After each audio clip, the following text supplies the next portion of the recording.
The last several months have proven to be a bumpy road for the economy and financial markets. At its high in mid-February, the S&P 500 index was up about 3% on the year. At its low on April 4th, the index was down nearly 15%.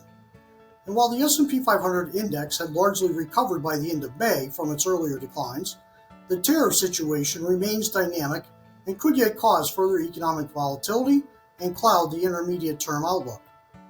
We now see U.S. real gross domestic product is likely to grow by about 1.5% in 2025 versus the 2 to 2.5% we had forecast to start the year.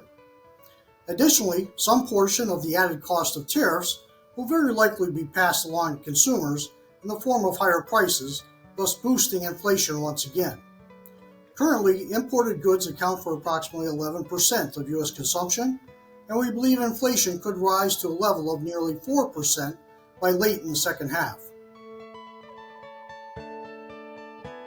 This possible combination of slower economic growth and higher inflation is often referred to as stagflation. Stagnant economic growth and high inflation are both undesirable conditions, but they are particularly unwelcome in combination because they can be hard to counteract. Efforts to stimulate economic growth would likely add to inflation, while efforts to slow the economy to ease inflation would likely cause economic growth to slow even further or drop into contraction.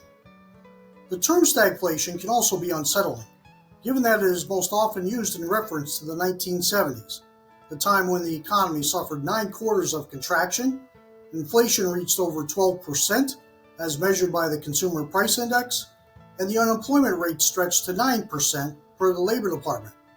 No doubt those were tough economic times. Even if growth and inflation were to meet the definition of stagflation over the intermediate term, we do not see conditions as deteriorating to levels seen in the 1970s. Recessions, meanwhile, are based on a broad distribution of economic contraction, including a decline in consumer and business spending, a material rise in unemployment, and other factors.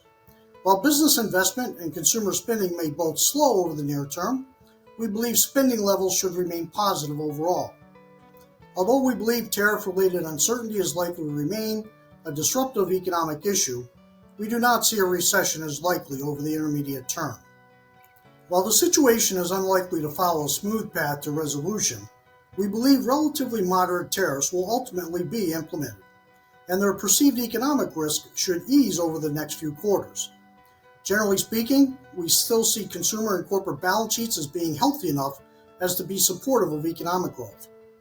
Please reach out to your Ameriprise financial advisor with questions about your investment portfolio or for our latest perspectives on current market and economic conditions. Thank you.